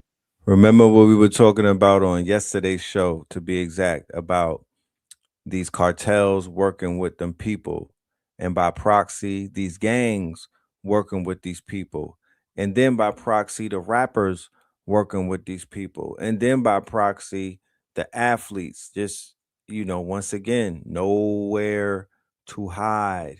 This is all the devil's playground. They all are part of one entire conglomerate. It is a frequency, okay? It is a frequency, and people are entering into this quote unquote realm through different angles, through different doors and whatnot. But the drug dealer is just as worse as the person who's out here organ harvesting. Is just as worse as the robber and the steal. You know what I mean? Like, they are all operating on similar frequencies. Some of them, they actually picked them up in Colombia, so that's the deal that the Colombian government had with America. But some of those big people, they were rich. They had money. They're millions of dollars stashed over there in Colombia. So what they would do was, they were cooperating. They'll give them a cell phone. They take them downstairs every day with the marshals. They get cell phones. They call Colombia. They'll go to like poor places on the coast of Colombia that are fishermen that know the waters. The Ecuadorians, they'll get a boat, put a tracker on their boat. This is real facts. Send them on a boat, for example, with like 1,500 kilograms. And they will give them the money up front. Let's say 10 G's or 15 G's, whatever they promised them. There's the stories I heard from the actual people that were on the boat, that they will actually pay the money to the family, and they promised them more money when they will get back if they made it. Supposedly it was real. When they were almost by Nicaragua, getting to Mexico, they had a tracker already on the boat, so they'll make it look real. Come with the chopper helicopter, shoot the 50 rounds, bah, bah, bah, bah, bah, shoot the airplane, shoot the boat, make it look real, arrest them, and then afterwards they'll film it for the conviction for the court. So if they like to go to trial, it's recorded. They'll burn the boat, whatever, sink it, and then another boat will come. I heard the stories from these Ecuadorians. They'll burn the boat and then give the drugs back to them for they could keep building cases like that. And don't think that they'll take off a lot of time. They'll take off a few months or 6 months from their sentence. So do you have any idea how many cases they got to give that were fabricated cases? And at the end, out of the 30 years, they end up doing like 8 to 10 years. And guess what? They don't even ship them to a prison. They keep them right there and the whole time in FDC Miami, on one of the floors the whole time. And then the people that they bring on the boat that they don't know that they were set up by that person, they put them in the unit with him. They don't know it's him that's doing these cases. And then 2-3 days later, he'll pop out and he'll have everybody cleaning for him, cooking for him. So, one big quagmire. One big quagmire. Let us continue and go down these rabbit holes. Okay? Let us continue. To understand where we are today. Where we are today. I've been doing a series with this dude right here. He's been breaking down who exactly Peter Thiel is, who exactly JD Vance is.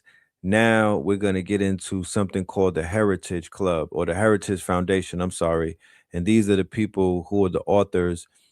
These are some of the main architects that are behind these crusades, that are behind all of these quote unquote, because remember, they're not just going after Iran. They've making announcements that they're about to launch a campaign in Latin America now. So they are fully entrenched in their Armageddon or their crusades and whatnot. So let's find out about the Heritage Foundation and how things changed over there to get to get things rolling the way that they're rolling. To understand where we are today, we have to look at how the Heritage Foundation changed. Since 1981, they've written a handbook for every Republican president. But in 2021, under Kevin Roberts, the goal changed. They spent over $22 million to build Project 2025. This wasn't just a book, it was a government in waiting. They created a digital database of 20,000 vetted people and an academy to train them. It was a pre-built administration ready to replace thousands of government workers on day one. This plan was built to work no matter who won the primary election. The group had multiple candidates in mind, from tech entrepreneurs like Vivek Ramaswamy to Donald Trump himself. To make sure they had a connection to the Trump family, the group started early. In 2019, the Rockbridge Network was founded by J.D. Vance and Chris Buskirk, creating a pipeline between wealthy donors and the movement. Donald Trump Jr. was invited to be a founding member, with memberships as high as $1 million to join. Trump Jr. became closely involved with the network, speaking at their events and eventually joining 1789 Capital, a firm founded by Rockbridge members in 2022. This created a 5-year link between the group's wealthy founders and the inner circle of the Trump campaign. The center of this plan was a private job database, like a conservative LinkedIn. People in this database were not just picked for their skills. They were picked because they agreed with the goal of shrinking the power of government agencies. By the time the 2024 election started, the shadow government was already trained and the list of names was finished. The plan was ready before the first vote was even cast. The manual was the brain, and the Rockbridge billionaires provided the bank. By 2022, the syndicate wasn't just planning a government. They were building a business empire alongside the president's own family. But while the machine was now fully funded and fueled, they still needed a pilot. Someone who was a true believer in the plan to sit one heartbeat away from the presidency. The architect has already built the machine. Now you need to see who they chose to drive it. Like and follow for part 3C, where we reveal the Trojan horse. And please share this video to help spread the word, because the plan only works if it stays in the shadows. You dig? So yeah, he's been unpacking the people behind Project 2025. He's been doing an excellent job in his journalism and his research, and we will continue to go down that rabbit hole, but definitely look into some of the names that he just dropped and whatnot. All right. The Epstein chalkboard I decoded show you bringing. Let's hear this. Let's hear it from my sister. Hold on. Let's bring the goddess on stage. About your family tree for a second. Your great grandma had like 8 kids. Your grandma had 5. Your mom had 2, maybe 3. And us, millennials and Gen Z, a lot of us are saying absolutely not. And that's not just a generational thing. That's a 200-year pattern hitting a breaking point. And it didn't happen by accident. Let's start with the obvious. Money. Because if you ask most millennials and Gen Z why they're not having kids, it comes down to that. And honestly, they're not wrong. It costs over $300,000 to raise a child in this country, birth to 18, before college even enters the conversation. We're the generations that graduated into a recession, got buried in student loan debt, watched housing prices double, and are now raising our own cost of living on wages that haven't moved in decades. We didn't get the economy our parents had. We just got the bill for it. Our ancestors had 8 kids because back then children were survival, right? More hands meant more life. We don't live in that world anymore, but nobody built anything to replace it. Now, here's where it gets sinister, and I need you to stay with me. For most of the 20th century, in over 30 states, the U.S. government was forcibly sterilizing people that it decided were unfit to reproduce in hospitals and prisons and federally funded clinics without consent, sometimes without even telling them what was actually happening. North Carolina alone approved 7,600 sterilizations between 1929 and 1974. California sterilized over 20,000 people. Poor women, disabled women, immigrant women. Women who went in for one thing and came out permanently changed without ever agreeing to it. And then there's a conversation that nobody really wants to have. Something shifted in how our generation see our own lives. Hustle culture told us to build. Social media showed us videos of people living and thriving child-free. And watching people around us struggling to raise kids with no village, no support, no safety net. Parenthood started feeling less like a calling and more like a trap. So we optimized, we built careers, we built brands, we traveled, and kids got moved to the maybe later list. Now, I'm not here to tell anybody what to do with their life, but I do think that something got lost quietly in all of that. The idea that children are legacy, that every single person alive exists right now because somebody before them, through war, famine, poverty, grief, chose to keep going, and you are that choice. The question is, what choice are you making? So why don't we have as many kids as our ancestors? The economy made it a luxury we can't afford. The government spent decades deciding who was even allowed to reproduce. And the culture started treating children like a liability instead of a legacy. All 3 are true at the same time. This isn't about judgment. It's about being real that the answer to this question is a lot bigger than personal decision. And it always Talk about the inconveniences of being with a masculine man if you are a woman possessed with the Jezebel spirit. Whoa. I mean, it is Women's History Month, so I guess we just gonna go down that rabbit hole and whatnot. You know what I'm talking about? So yeah, let's just touch on a few topics. Let's get some conversations going. You know, I love her spiel and the questions that she raised and whatnot. Very, very good. And yeah, we're gonna continue to have these conversations because we are going to be having a panel show coming up in the very near future. Talk about the inconveniences of being with a masculine man if you are a woman possessed with the Jezebel spirit. First and foremost, the masculine man is not going to worship her.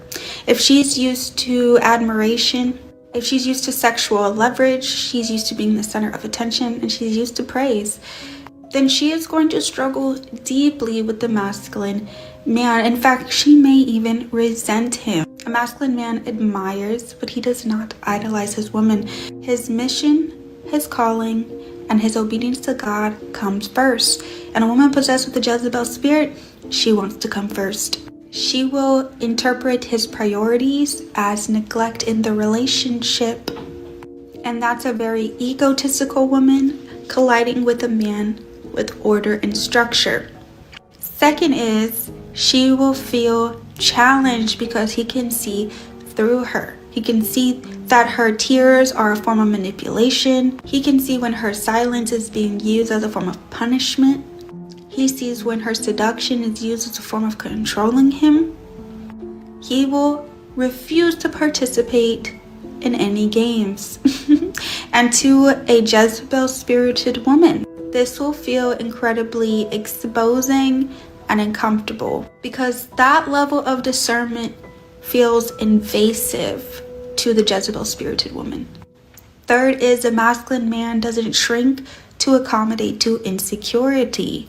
He will lead and wait for her maturity, or he will simply detach, especially when disrespect is consistent in the relationship. There is no third option. There is no in between. It's either one or the other, but he will never, ever, ever succumb and bow down to your chaos and dysfunction. So when I think about the Zeus Network, and when I think about the dude that I just showed you, his name is Plumel, right? The skinny looking dude. And when I think about that show, The Baddies, and when I think about what's her name, Jocelyn Hernandez and whatnot, that is that, you know what I mean, these women fighting each other, boxing each other, being very just loose gooses and whatnot. That is definitely what I'm seeing broadcasted, not just the Jezebel spirit, of course, but many other types of dysfunctional spirits and whatnot. But it's being promoted, it's being platformed and whatnot. It's being seen as an option to not have children. And hey, we're not gonna have these children, but we definitely gonna be some hoes. You know what I mean? Like we definitely gonna thought it out. We definitely gonna go through our whole phase and whatnot. And take me through there and all of that shit. Or you know what I mean? Like it's just a lot going on right now. It's a lot of dysfunction going on right now, man. So they spoke up, some of them, and they had questions and complaints. They say the black man does not love us, he does not respect us, give us something to submit to. Let's talk about it. By all means. I'm a black woman, so hear me when I say this. The unaware, naive, lost black woman is the new slave owner. And just like the white slave owner, she will pick out the smartest, hardworking, capable man for her to reap the benefits of. What can you do for me? There's nothing wrong with that unless you're using it for the wrong reasons. Just like the white man, once she has sucked you dry, or once you become aware of what she's really doing to you, how she's putting you down, how she was taking from you but not putting in, and then you begin to argue and fight for yourself, then she becomes unappreciative. She becomes more disloyal. She will talk you down, walk on you, spit on you, and tell you that you are replaceable and go to the next candidate. But these are people that we are talking about. These are our men we are talking about. Yeah, that part. So then let's take from that woman as well.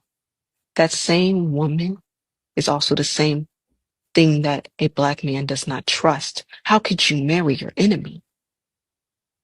You say you need him so you can benefit off of him to put into your household. But these are also the same women that are saying, well, we have our own money now. We have our own status now. We have our own power now. But you are not using that to put back into your house. You are using that to keep for yourself. You are selfish. Yeah, that's right. You're selfish. Because you would take from that man and take your money and go put it up. The difference between the women back then that were working that you want to talk about, because we've been working, we've been holding it down. The difference is that the money was going back into the household. It was being combined with the man's money to lead a force front, not go against your household to break it apart. That's why they are leaving, because you become disloyal. These are the same women that say stupid stuff like I agree to disagree, but also say things like I want a man to lead me, but also be the same woman that say, no, but I got this, get out the way. Does it make any sense? Not to me. You want to say, well, give us something to submit to. Baby, give them something to protect. But you have to be able to listen. And listen does not mean control. Where'd that come from? Who came up with that? Who said, I want to control you? That never came out of their mouth. They said, you won't listen to me. What does that look like? You're not hearing me. You don't want to see. You're being naive. I said, follow me. Not let me control you. You don't want to be open-minded. But these are also the same women that's not taking accountability, making assumptions, and then coming up with their own false reality so they can have a reason to justify the behaviors that they are putting out to disrespect these men. Baby, black women might as well be the new KKK with fat booty lace front wigs and manicured nails. God Why do I damn. say that? Let it breathe. Let it breathe. She said that what? Black women might as well be the new KKK with the wigs. Was that bars? Did she get into some spoken word, ladies and gents? Should we do the finger snaps? Should we snap it up? She do look a little Nia Long right now. Let her cook. Because you're still supporting the opposing team if you are against our men. If you can find a reason to argue with me for protecting our men, you tell me how you are not the op. Nobody told you not to be strong. You're just being strong for the wrong people. Nobody told you not to have a voice. You're just using it against the wrong person. Yes, be strong. Yes, be passionate. But for your people, not against our own men. What part are, if we lose our king, game over? Family. If y'all feeling it, let me get some emojis. Women's History Month. You know what I'm talking about? International Women's Day. Gotta let our women know how we feel about them when they talking to us. You know, my love language is just real talk. You know what I mean? My love language is real talk. Like I just love me some real talk. You know what I mean? Just keep it real. You know what I mean? Talk to my soul. Speak to me. Talk black to me. You know? Let's continue. You have power, but you're using it for the wrong thing. They're giving us the rope to hang ourselves, giving us government assistance and money, anything to make us feel powerful, telling us to pretty much forget everything they do for us, telling us that he doesn't matter, telling us that we are more important than our men. And you take the bait. You take the bait. You do. And then after you take the bait, you do the dirty work. You start feeling yourself. Instead of taking that money that you're available to make, to combine it, you're keeping it to yourself. Instead of uplifting that black man, you are talking down to that black man. Yeah. You want that man to protect you. You want that man to love you, but you won't be loyal to him. You won't respect him. You want to yell at him. You want to call him out his name. You don't want to learn from him. You don't want to hear him. You want to talk about all the things, the hardship that we women went through. Well, in the past, we were in the house and we were doing this and we were working. They was outside working too. When we was only getting paid this much, it was going right back into the house. They was working to put into the house. We've been working, but who are we working for? That's the question. There were so many things that was brought up that it just bothers me. You want to talk about child support? That's a scam and a hustle. You know damn well them kids don't see that money. These are also the same women that's pretty much saying that we don't need black men, but you're asking for his money. No, these are also women that purposely get pregnant or had control over getting pregnant and then decided, well, I want to slave the black man to me. So no matter how far he gets, he still owes me money. The government tells you he owes you money. But if you really cared about that man, spending time with his children, loving his children, putting it to his children, you would make the government, you would beg the government to make him pay time and not money. But it's because you are benefiting off that money, which is why you are pushing so hard for it. Your closet is full of clothes. You have so many different items, accessories, cars. But the child's closet is empty. The child is hungry. The child has needs. You have yet to see that child have a better education, live in a better neighborhood. I want to see that child benefit, not you. But you're living off the black man's money. So which is it? Are you for us or are you against us? Because it's really starting to look like You want a debt relief program and a sponsorship.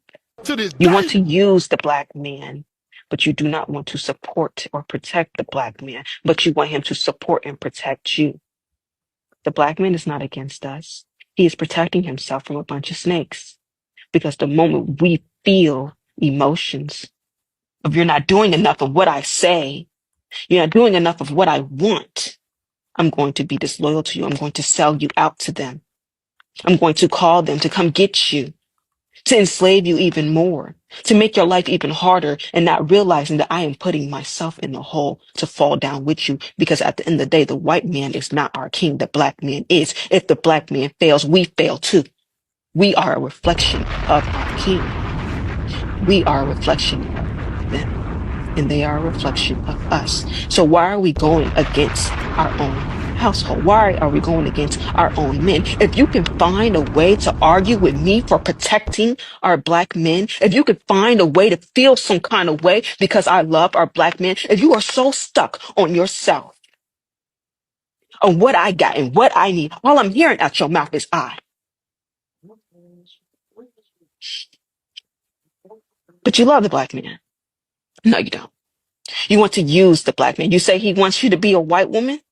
No, he don't. He wants you to understand him. He wants you to listen to him.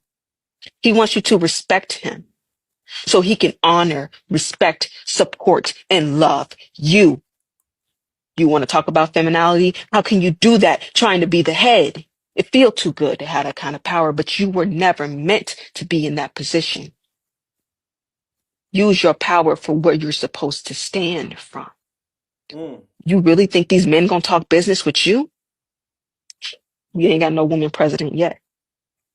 Baby, we will be left in the dark. So use where we are supposed to stand to our best of our ability to make a difference. Women are not meant to be the head. Accept that. Respect that. Because there's a lot of power in that too.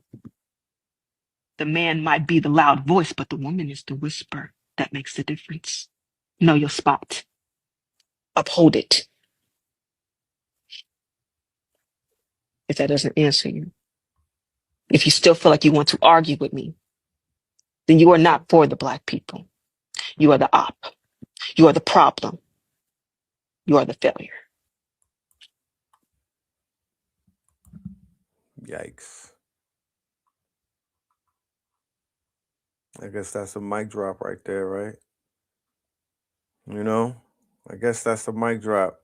I'm gonna let it just breathe and whatnot, and we we are going to conclude tonight's session with that note right there, because I don't even want to follow that up with a whole bunch of other stuff.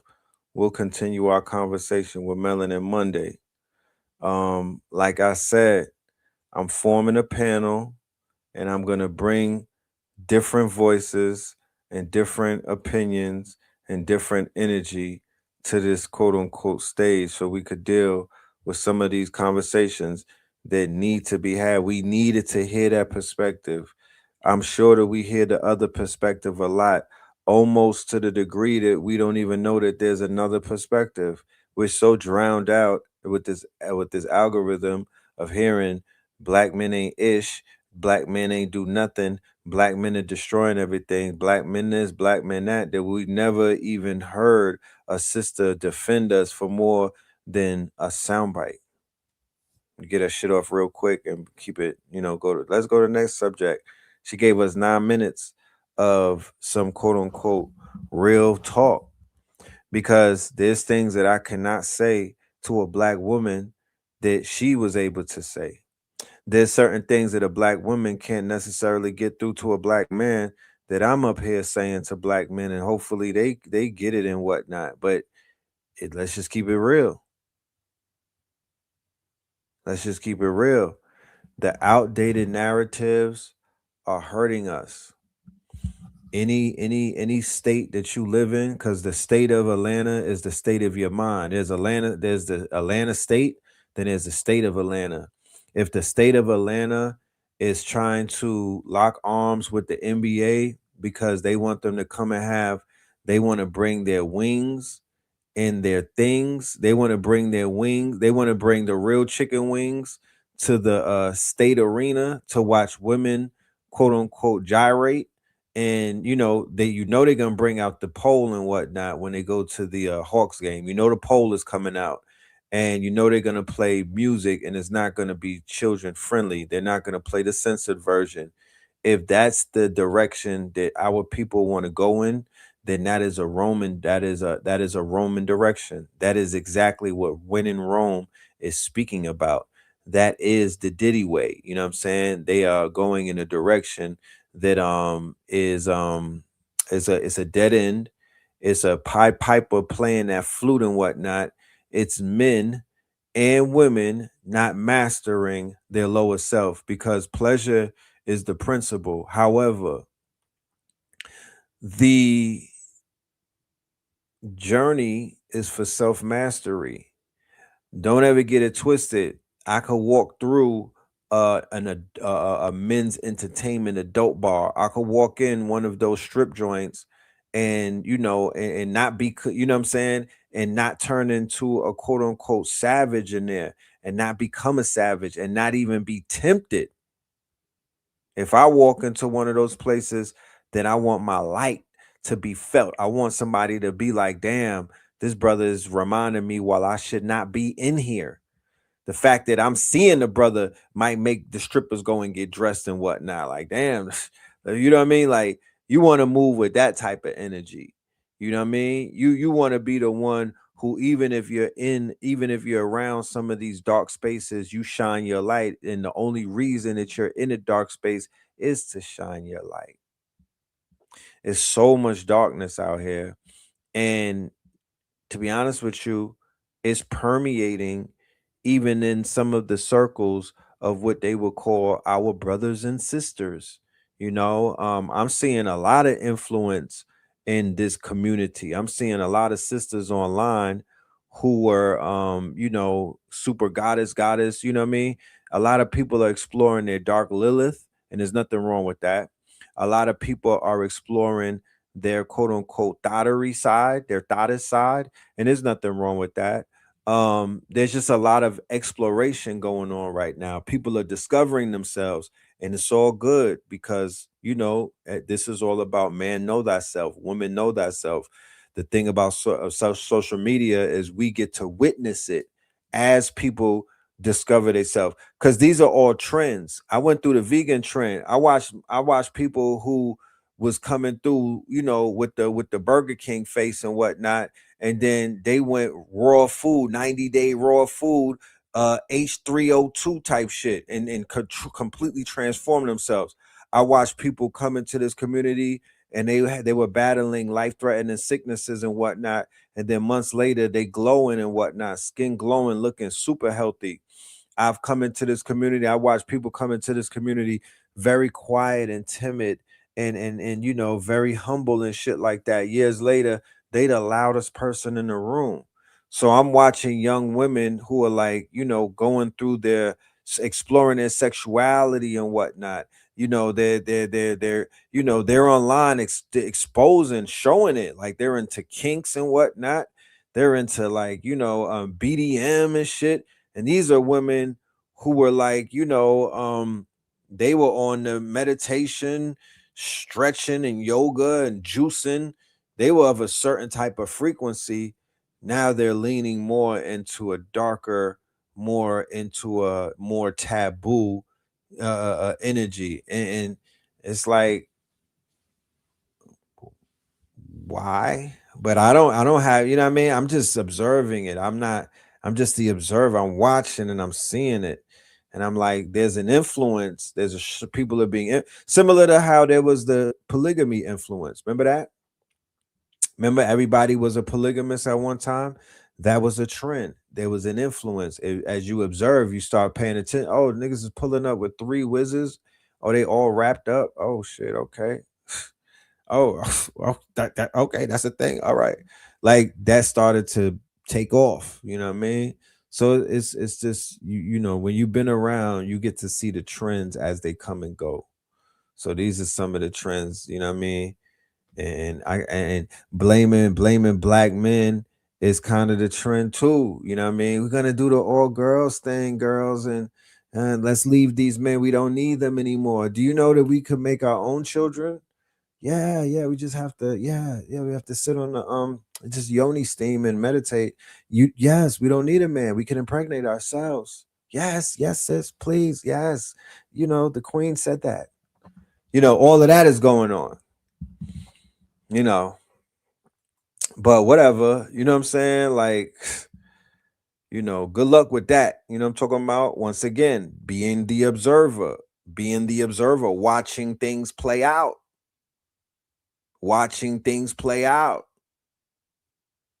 You don't find that suspicious? Then there's a lot of STDs, spiritually transmitted diseases moving around. A lot of bad spirits, smacking bellies with other bad spirits. A lot of ping-ponging of parasites taking place too. People are swapping out parasites with each other. And it's just interesting to watch, Get your sunglasses.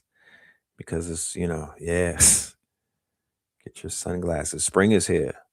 Y'all seen the trees and shit? Y'all seen the grass getting green again? Yeah, spring is here, man.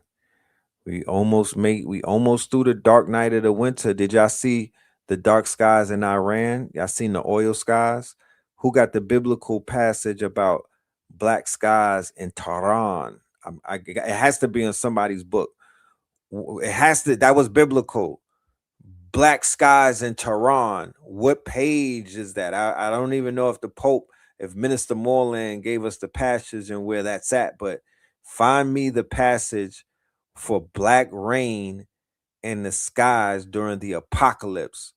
So ironic that we name it the Fire Horse Apocalypse, and all I'm waking up to is fire, a purification by fire. That's what I'm seeing every day.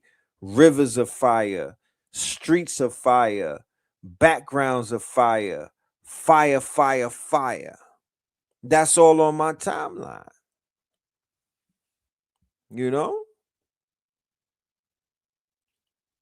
That's all on the timeline. 70 degrees in Jersey, man. So yeah, man. Mars represents fire, and we are in March. And like Blue Pill said, when the Aries kicks in, when Aries season kicks all the way in, shit is gonna kick up. So once again, for all of my day traders, all of my wizards, my market wizards and whatnot, is this not your time to shine? I need to see you. I need to hear from y'all. I need y'all to be active. Y'all not showing up in my algorithm and whatnot on my IG. I don't see none of y'all. The algorithm is not pointing y'all in my direction at all. So hopefully when you speak about things, you bring it into your fruition. But y'all niggas need to be cooking right now. For real. Holla at your peoples. Ladies and gentlemen, if you're in the Atlanta area, if you are in the ATL area on Tuesday, we are going to be putting on an event, all right, at Spin City headquarters on Tuesday. It is going to be the Techno Bowl, ladies and gentlemen. This one right here is going to be for all of my techies, all of my blurs, all of my programmers and my devs and whatnot. This is for my vibe coders. This is for my quote unquote anyone that is considered themselves to be an AI entrepreneur or even an AI connoisseur. We're going to need you in the building on March 10th at Spin City headquarters. All right. We are going to be at the Techno Bowl, ladies and gentlemen. So make sure y'all pull up to that. The QR code for you to get the ticket is right there. When you get the ticket, you'll get all of the information that you need, address.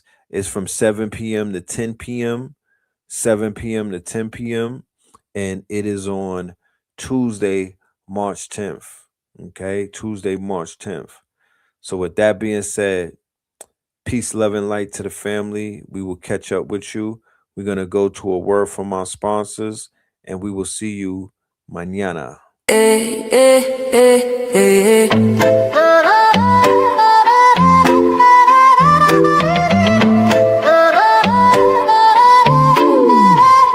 V-Cell in my cup, I'm feeling boss. 21 flavors powered by skim moss. Glow from within, yeah, we never fall off. Count it up, 99 minerals, flaws. V-Cell in my cup, I'm feeling right. Sip to the sunrise, dance to the night. From the ocean's kiss to your city lights. 21 flavors, pure health in every bite. Drip so clean, we're custom made. From reef to street, we elevate. Gold green gel, set the record straight. Nature in a bottle, that's a better way. Charge me up, no caffeine crash. Clean energy, steady splash. From skin to gut, yeah, we live from within. Wellness on 10, let the rhythm begin. Pour it up, pour it up. Feel the wave, body thanking me. Every sip, ocean wisdom in this glass. V-Cell magic, sea moss. V-Cell in my car, I'm feeling boss. 21 flavors powered by sea moss. Glow from within, yeah, we never fall off. Count it up, 99 minerals, flaws. Island breeze in the city maze. We're mineral rich in 1,000 ways. Immunity high like the summer rays. Hydrate the hustle, fuel your days. Berry, mango, ginger, lime. Pick your flow, your flavor, your time. Beauty and balance we redefine. Every little sip, align your shine. Pour it up, feel the way. Body thanking me for every sip. Ocean wisdom in this glass. V-Cell magic, sea moss. V-Cell in my car, I'm feeling boss. 21 flavors powered by sea moss. Glow from within, yeah, we never fall off. Count it up, 99 minerals, flaws. From the coral choir to the heartbeat drum. Roots run deep where the wild tide hum. Real ones know where the glow comes from. V-Cell in the mix now, watch us.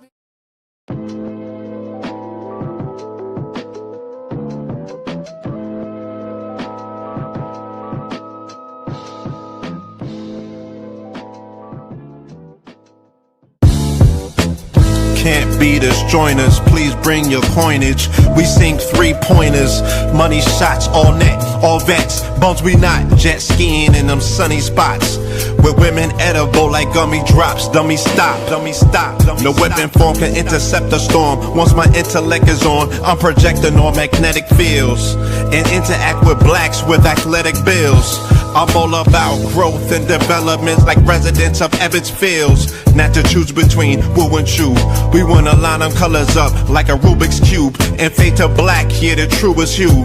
When you say the black man is God, who you alluded to? The usual, Clarence 13X, a worthy guess. The words expressed come from the word in flesh. Elijah M, the NOI versus Leviathan. Messiah sent from the heavenly branches. 7 P's from since G-Dub cut down the cherry tree. In the wilderness of North Mex, and we flossing death and forced aggression, or forced perception, forced protection, or forced confessions. It's all a lesson. The sorcerers from Corsica, killer tonics, sticks and drums like the Philharmonic Orchestra. You niggas still playing harmonicas from officers, fabric softener. Jive turkeys popping 5 perkies, playing with keys, the Scotch stores type. For that soft white, we could've caught life, just being forthright. First class on my 4th flight, popping out like Fortnite. Every night we lit like Porsche lights. The meek shall inherit the earth, oh yeah, they're scorched tight. And these niggas, they some hoes in these streets. Me, I'm 10 toes in these streets.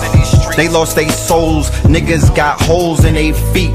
Shit, I'm just worried about the craft and how to perfect it. Not worried about the craft, yeah, that's out of perspectives. Focus on the chip like I'm Robert Kraft, and then how to protect it. It's the waves of the oceans. Get to the money, nigga, save your emotion. Descendant of the slaves in the graves in the oceans. Mastermind that the waves is in motions. These niggas, they addicted to the folly, addicted to that molly. Making me a movie, them sticks made of holly. I'm Dr. Manhattan, sitting on top of Manhattan. When I get all 5 rings, snap my fingers and pop up on satin. Dressed in all black, yeah, drop top the Phantom. Bless.